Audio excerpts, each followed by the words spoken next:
Welcome to the next lecture on microbiology of environmental engineering system, and in this lecture we are going to cover the following concepts, which basically will focus on the growth of individual cells and population, and this will include the growth, proliferation and differentiation, examples of transformation of microbial cells into specialized cells, cell cycles, coordination between the cell division cycle, DNA replication cycle. Growth of population will include exponential microbial growth, growth yield and growth efficiency, microbial growth curve in closed system, batch culture and continuous culture will also be discussed. And finally, we will talk about the effect of environmental factors on microbial growth, and also will mention briefly about microbial death. So, starting with the growth of individual cells. Growth is basically an increase in individual cell mass or mass of cell population, whereas proliferation accounts for the increase in cell numbers. For example, the binary fission for prokaryotes, which is facilitated by the cell division process, and in cell differentiation, transformation of microbial cell into specialized cells, for example, the endospore formation are included. So, this diagram represents the process of cell growth as well as cell division. Now, here we talk about the examples of transformation of microbial cells into specialized cells, and we may find that endospore is one of the most predominant such specialized cell structure or types of cells, which are kind of anabiotic, which refers to a temporarily non-active form of the cell with low content of water and covered by a thick envelope, serving for survival under unfavorable conditions for growth, for example, starvation, dry environment like desiccation, high temperature, and a combination of all these and other extreme and adverse conditions. There are also the formation of the exospores by some microorganisms. The exospore is similar to an endospore by its properties, but not forming in the mother cell. So, it is not formed inside the mother cell, rather it is formed outside the mother cell.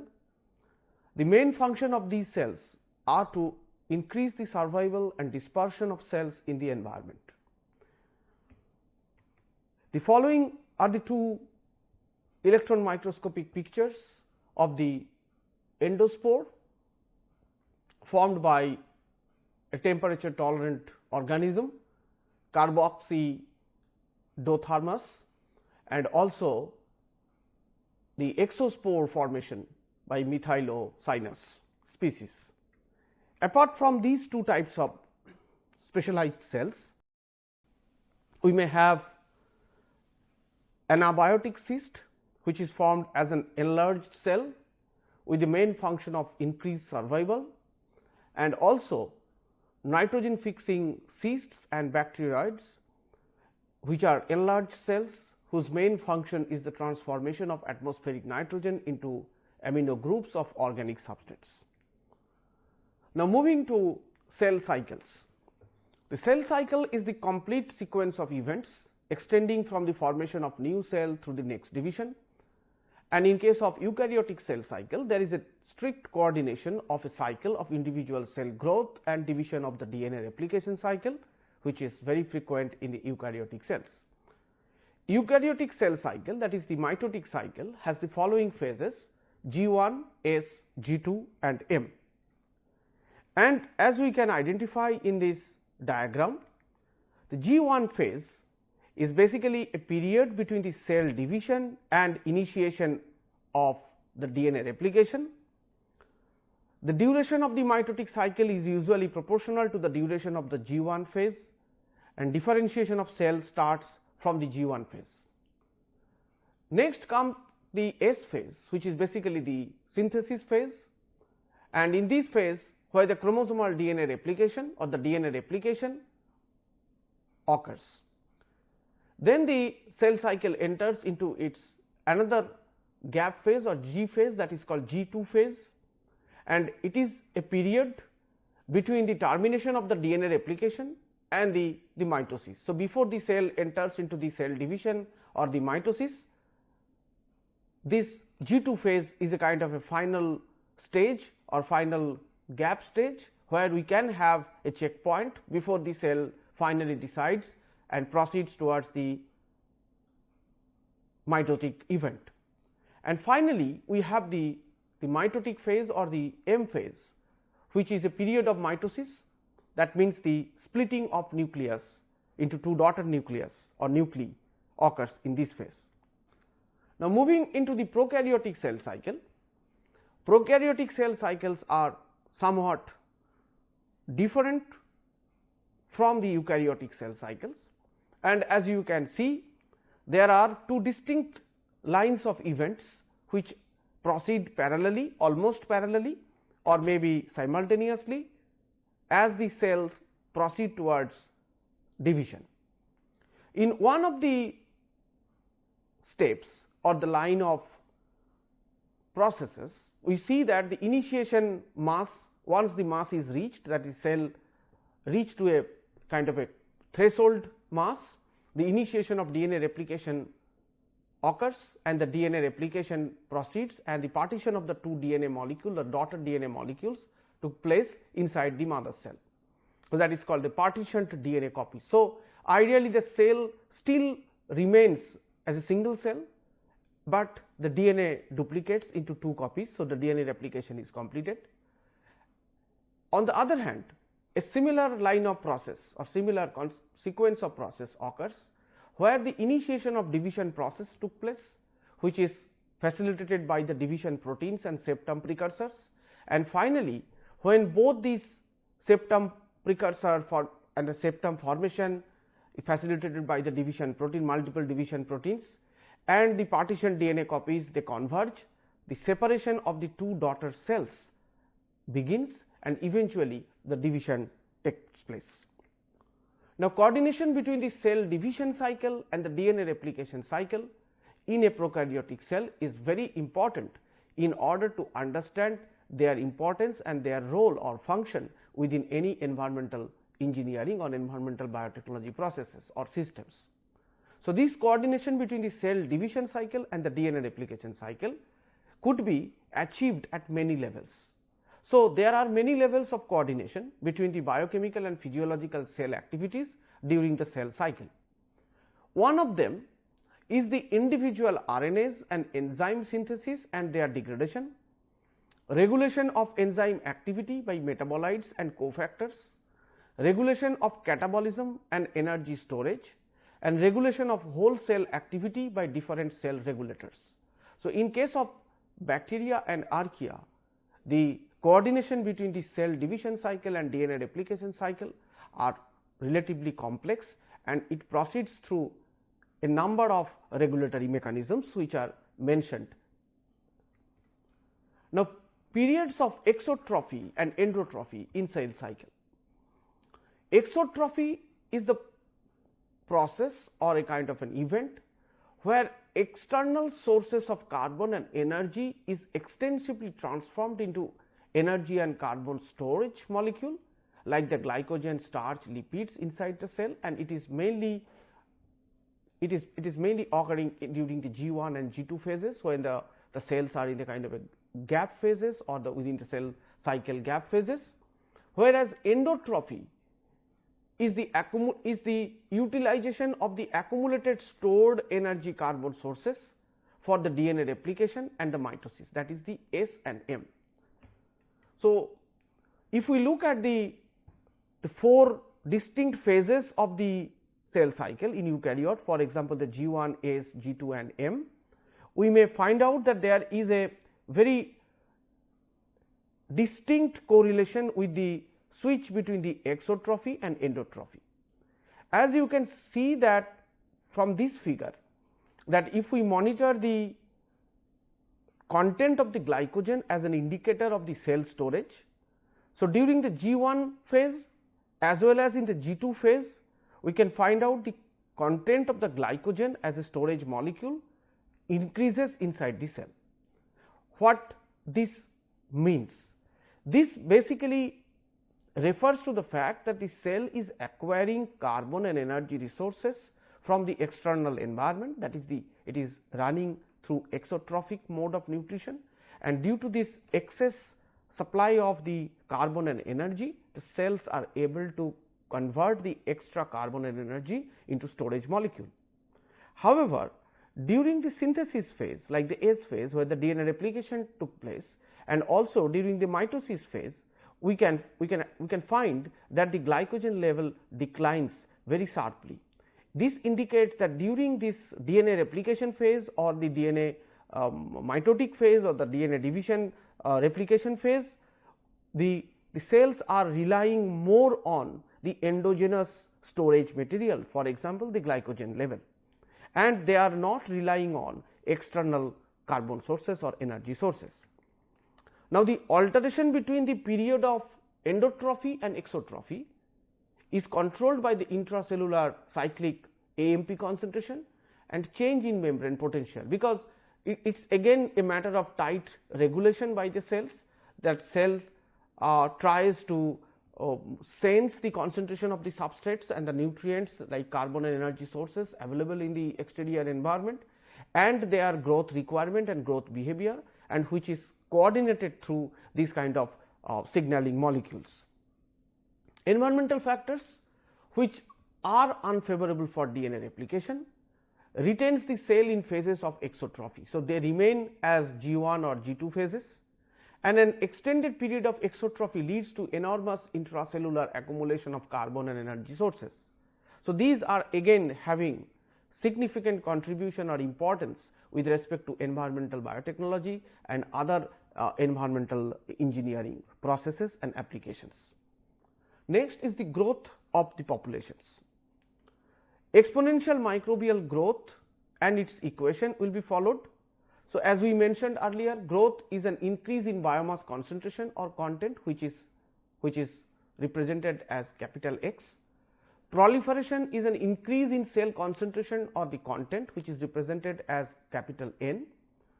During the balanced growth of microorganisms, that means where there is a proportionate increase in biomass and number of cells within a studied system, we can actually obtain the following equation for the exponential and balanced proliferation and the growth, which is capital N equal to N naught 2 to the power n, or x equal to x naught 2 to the power n. And if we follow the exponential microbial growth pattern, where time versus number of cells could be plotted easily, and we can derive this very well known equation dx by dt equal to mu x, or the mu equal to ln x minus ln x naught divided by t. Mu refers to the specific growth rate, t is the duration of the exponential growth. Typical specific growth rates can be determined for many microorganisms or any microorganisms which are subjected to a controlled growth experiment.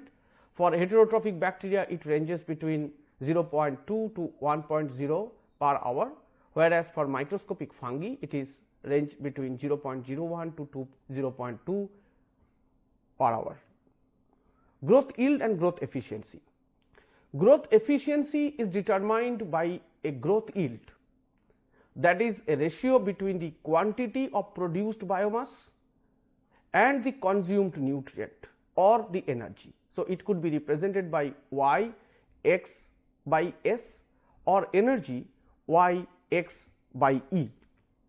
For the batch system, it is determined by y x by s equal to x t minus x naught divided by s naught minus s t, whereas s t is the substrate concentration in the system at the end of the period time t, and s 0 is the initial substrate concentration.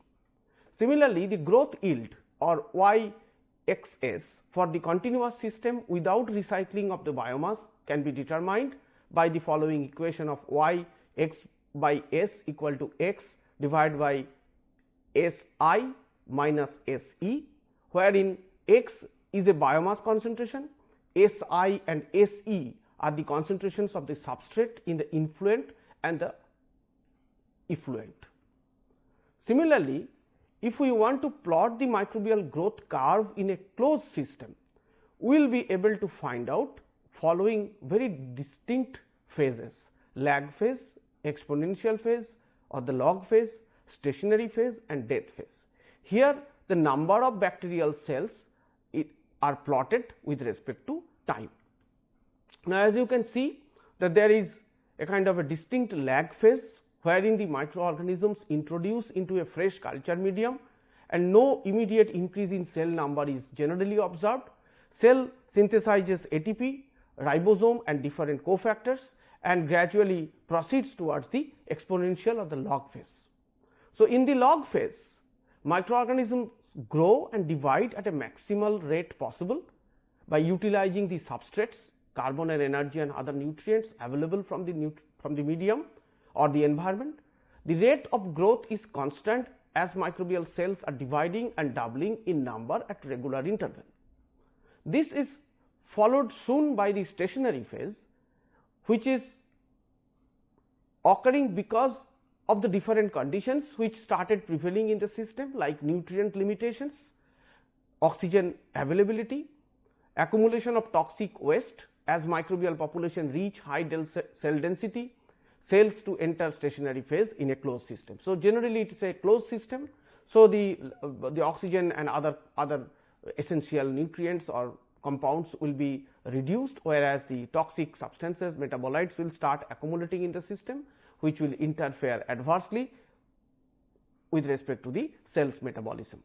And finally, the cells are going to enter into the death phase, where the detrimental environmental changes in terms of the nutrient deprivation, accumulation of toxic waste at higher concentration will cause irreplaceable harm to the cell. Culturing the cells in fresh medium from the death phase may not yield further cellular growth, because cells are damaged severely and they enter into a kind of a death phase. Now, microbial batch culture and continuous culture. Microbial batch culture is a kind of a semi-closed system of cultivation, whereas the nutrient supply are not renewed, waste products are not removed. However, the supply of air, release of gaseous products like carbon dioxide, methane or hydrogen, and additions of titrant and antifoam substances during this type of cultivation are generally allowed. So, that is why it is called semi-closed system. Now, effect on the growth phase due to the exhaustion of the nutrients and the accumulation of metabolites and the biomass. Of course, the sequence of following phases in the batch culture are different from the continuous culture. In case of continuous culture, generally an open system is allowed with constant environmental condition inside the reaction vessel or the reactor vessel, which is maintained with continuous provision of nutrients and waste removal. So, there will be always a feed and an effluent moving in and moving out of the reaction vessel, where the cells are allowed to grow. Now, with respect to effect of such culturing, that is the continuous culturing on growth, the microbial population can be maintained in exponential growth phase for an extended period of time, and a constant biomass concentration for an extended period of time can also be obtained. Now, diversity of aerobic and anaerobic bioreactors for continuous cultivation is briefly mentioned. There could be a number of reactor types which are useful for aerobic and anaerobic cultivation of the cells for different environmental and other purposes, which includes the bioreactor of complete mixing. The most common type is a chemostat type, plug flow system. Consecutively connected bioreactors of complete mixing form a plug flow system again. Fixed biofilm reactor or retained biomass reactor with the flow of medium through it. Biomass is retained in the reactor due to the addition, sedimentation or membrane filtration. Complete mixing or plug flow continuous cultivation with recycling of microbial biomass, and the semi-continuous and sequencing batch cultivation, which is a continuous cultivation with different modifications. Now, with respect to the effect of different environmental parameters on growth and microbial activities, we will discuss briefly about the different parameters or different factors which are predominated in the environmental conditions or environmental systems which might affect the microbial growth and activities. So, as you can see, there are a number of factors, some of them are included in this diagram like temperature, pH, nutrients, pressure and radiation, solutes and water activity and oxygen. These could be the major factors present in the environment which affects the microbial activities, but there could be many other factors like the concentration of different ions and etc., and the interaction between these physicochemical parameters itself. Now, with respect to effect of temperature, now it is well known that temperature has a very significant effect on microbial growth, and if we plot the temperature versus microbial growth rate, we can find out that there could be a minimum, optimum and maximum, which is called cardinal temperature or cardinal plot can be obtained. At high temperature, the cells are damaged. Normal cells which are having a kind of a optimum temperature of 30 to 37 degrees centigrade can be damaged severely if they are grown or exposed to high temperature like 50 degree or 60 degree temperature. This damage caused by the high temperature is because of the denaturation of enzymes, transport carrier molecules, other proteins, and also the melting of the lipid bilayer. Similarly, at low temperature like less than 4 degree temperature, 1 degree or a sub-zero temperature, that also causes damage, serious damage to the cells, the microbial cells, unless some cryoprotectants are added into that. One of the major cause of these damages is the membrane solidifications. Now, microorganisms can be placed in different classes or groups based on their temperature tolerance, temperature ranges for growth. For example, the cycrophiles, which have the optimal temperature for growth below 15 degree centigrade, mesophiles, which have the optimal growth temperature between the 20 degree and 40 degree, thermophiles between 50 to 70 degree, and hyperthermophiles, they can grow at temperature higher than 70 degree centigrade. Next is the effect of oxygen. Importance of oxygen for growth of microorganisms related to its metabolism, as we have already discussed in earlier lectures, that oxygen could be acted as a kind of a terminal electron acceptor, and in energy conserving metabolic processes through electron transport system, this oxygen plays a very important role in yielding maximum amount of energy through the transport of electrons. Now, nature of terminal electron acceptor depends on the organism's oxygen requirement. So, for example, if we try to look at the different type of oxygen requiring or oxygen sensitive microorganisms, so there could be obligate aerobe like Mycobacterium or Pseudomonas. There could be facultative anaerobe like E. coli or Enterococcus. There could be aerotolerant anaerobe like Streptococcus pyogenes, or obligate anaerobe, that is the Clostridium and Methanobacterium like Archaea. And finally, there are microaerophiles, for example, the Campylobacter or Spirillum volutans like organisms. The effect of the nutrients is another very important factors, because nutrients are essential. However, they may play a negative role sometimes if a specific nutrient is deprived or in reduced concentration, or its metabolism is going to produce some intermediates which are toxic to the cells, or some components which are metabolized happily by the microorganisms at certain concentration, but they might result into a toxic effect, like many of the hydrocarbons including phenol or alkane molecules. They are utilized, metabolized rapidly by many of the hydrocarbon degrading bacteria at a lower concentration, but as the concentration of those substrates like the alkanes or the aromatic compounds increases, so the microorganism they experience different kind of toxic effects. So, specific growth rate determined by the concentration of the limiting nutrient. If one nutrient limitation controls the specific growth rate, the dependency can be expressed through the monad, very well known, well studied monad's equation, which is mu equal to mu max S by S plus K S. And similarly, the effect of pH can be well elucidated, because pH is basically the negative measure of the hydrogen ion activity of the solution, and is defined as the negative log of the hydrogen ion concentration expressed in terms of the molarity. And pH dramatically affects the growth of microorganisms. Each microorganism has their specific range of pH for their growth and growth optima. Similar to the oxygen threshold, there could be a very sharp pH threshold or pH optima for maximum growth by each of the organisms. And based on that, we can actually categorize organisms as acidophile, neutrophile, or alkalophile, where for acidophile the pH growth optimum between 0 to 5.5, for neutrophile it is 5.5 to 8, and for alkalophile it is between 8 to 11.5.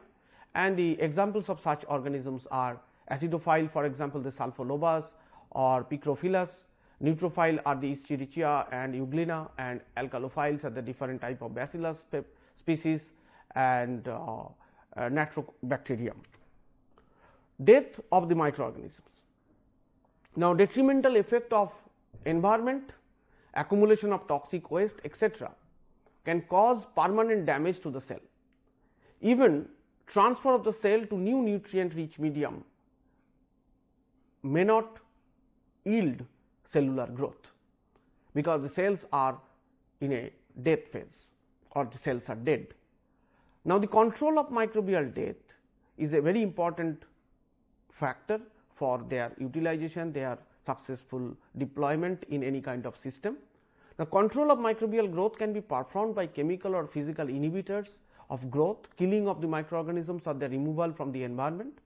The most sensitive targets of the microbial cells are as follows: the integrity of the cytoplasmic membrane. So, any chemical compound which affects the integrity of the cytoplasmic membrane, or active centers for the enzymes, secondary, tertiary and quaternary structure of the enzymes if they are affected by any kind of substances or any kind of physical changes, primary and secondary structure of nucleic acid. These are all the targets for different treatments, different chemical or physical treatments that actually leads to cellular death. Other methods to kill the microbial organisms include heat treatment, sterilization by radiation, disinfectants and antiseptics, and sterilization by filtration. For this part of the lecture, the following are the references, which includes the environmental biotechnology book by the Wang et al., Prescott microbiology book, molecular cell biology by Harvey Lodis. And finally, in conclusion, the growth of individual cells and populations are discussed. Examples of transformation of microbial cells into specialized cells are highlighted. Steps of cell cycles with coordination between the cell division cycle and DNA replication cycle in a prokaryotic cell are discussed. Periods of exotrophy and endotrophy in the cell cycle are mentioned. Exponential microbial growth and equation, growth yield and growth efficiency, microbial growth curve in closed system, microbial batch culture and continuous culture are discussed. Effect of environmental factors on microbial growth activities are discussed along with microbial death. Thank you.